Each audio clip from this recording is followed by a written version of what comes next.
वो पिछले वीडियो में हमने राजा निमि के चरित्र का श्रवण किया था। श्रीमद् भागवत पुराण के नवम स्कंद के 14वें अध्याय में चंद्र जी का चरित्र वर्णित है। शुकदेव जी कहते हैं, परीक्षित, अब मैं तुम्हें चंद्र के पावन वंश का वर्णन सुनाता हूँ।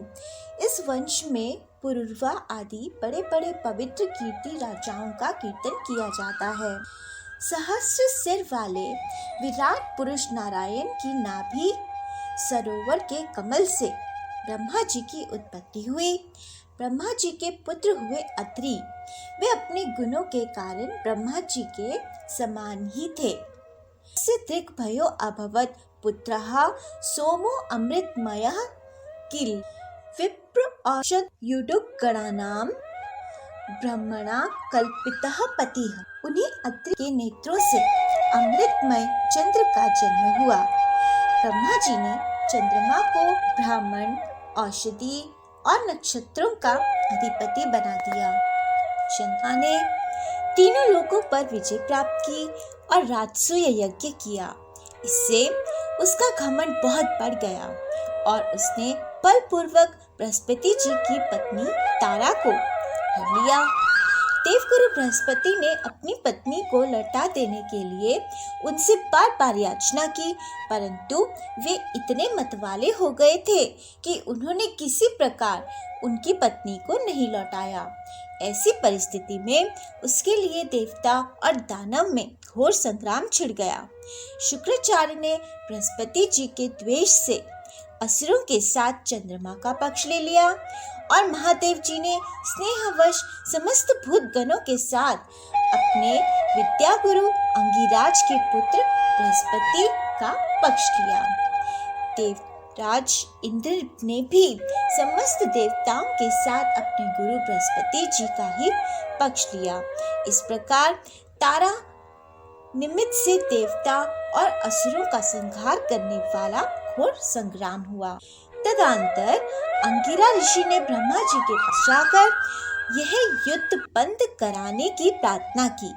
इस पर ब्रह्मा जी ने चंद्रमा को बहुत डांटा फटकारा और तारा को उनके पति बृहस्पति जी के हवाले कर दिया।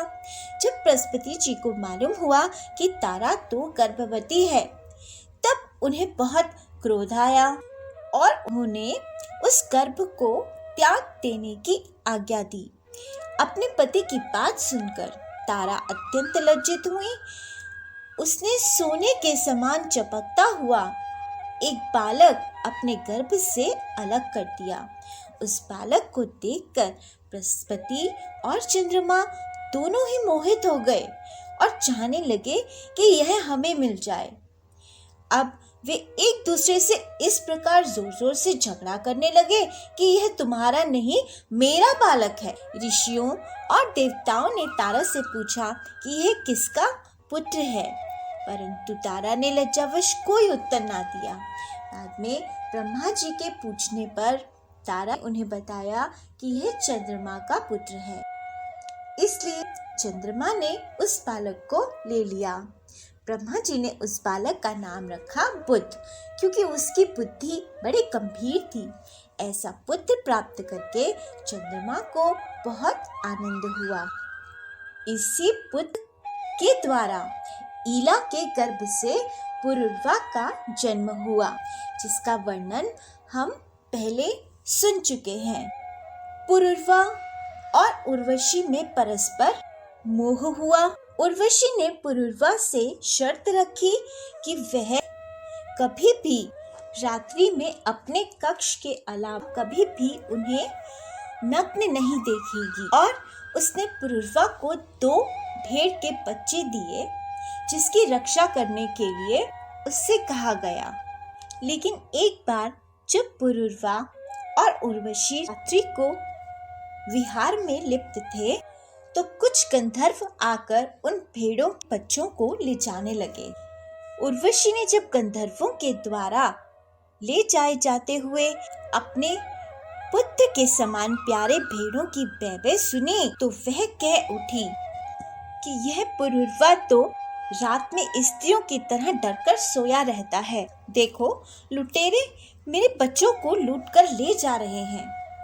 यह सुनते ही पुरुरवा को बड़ा क्रोध आया और हाथ में तलवार लेकर वस्त्रहीन अवस्था में ही वे उस ओर दौड़ पड़े।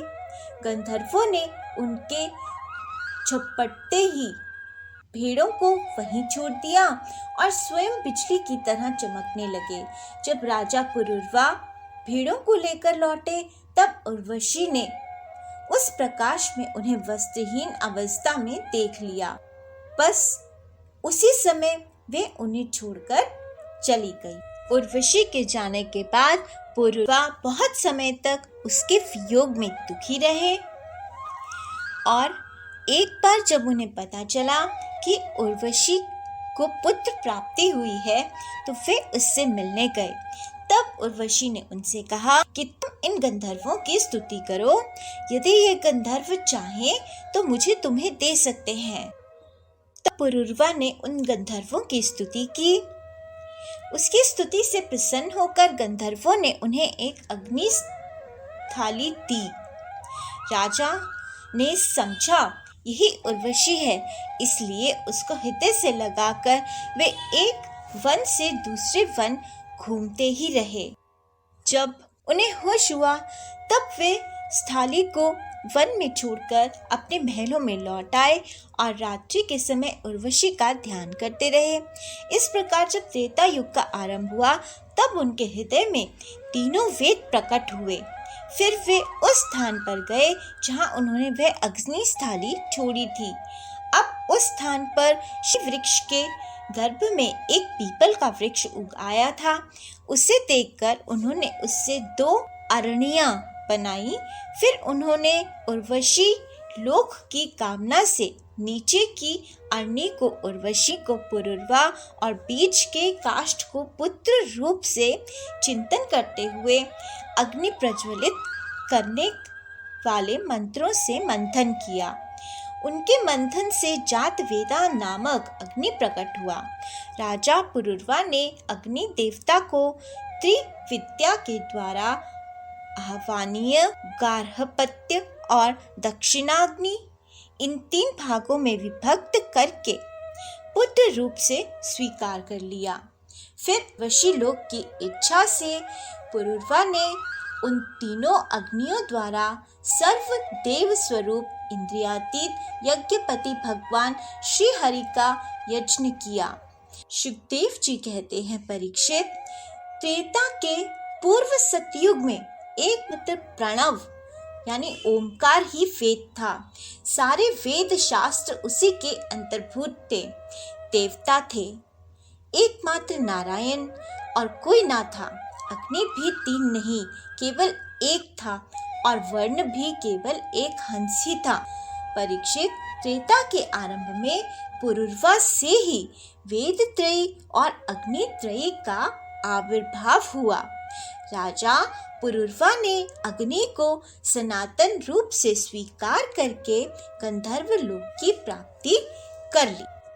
अब आगे ऋषिक, जमदग्नि और परशुराम जी का चरित्र है, जिसे हम अगले वीडियो में श्रवण। तब तक भगवान जी का नाम जाप करते रहिए। हरिओम नमो भगवते वासुदेवाय, हरिओम नमो भगवते वासुदेवाय, हरिओम नमो भगवते वासुदेवाय। जय बिहारी जी की।